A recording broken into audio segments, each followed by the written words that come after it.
Okay, this presentation video will be about equilibrium, specifically finding the concentrations of reactants and products and of equations or chemical reactions as a whole. So equilibrium, it's a state of a reaction system where the forward and reverse reactions occur at the same rate and the concentrations of the reactants and products are not changing. The equation for equilibrium constant is the concentration of our products over the concentration of our reactants. So specifically, if we have two reactants and two products, it would be the concentration of C times the concentration of D divided by the concentration of A times the concentration of B.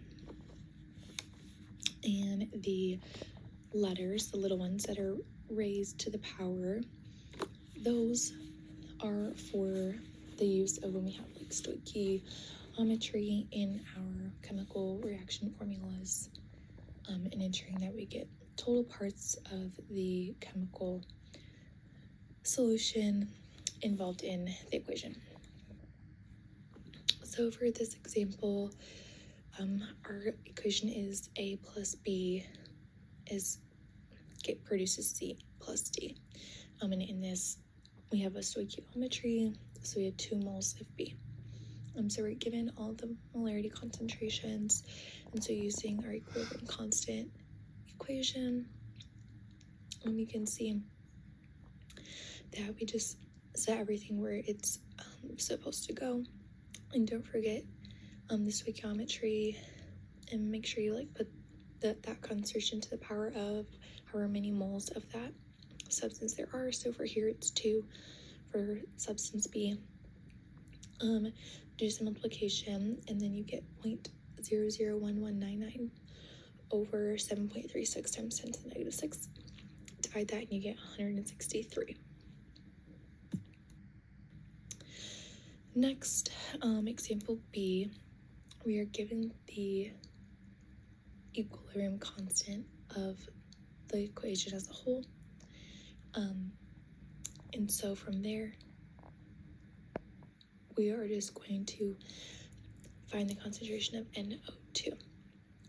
By doing that, we will just place the concentrations where they're supposed to go.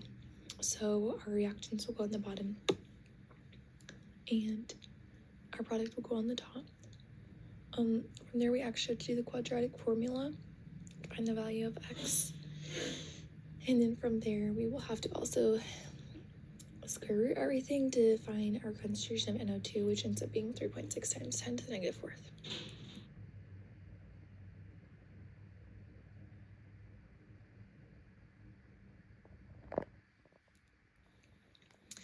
For our last example, we're wanting to determine the equilibrium constant of this equation. So in here, our products are oxygen and SO2, and so we will put those in the numerator position and SO3 in the denominator position. And don't forget to use the stoichiometry moles, and then we will do that math and we get 4 times 10 to the negative 3rd.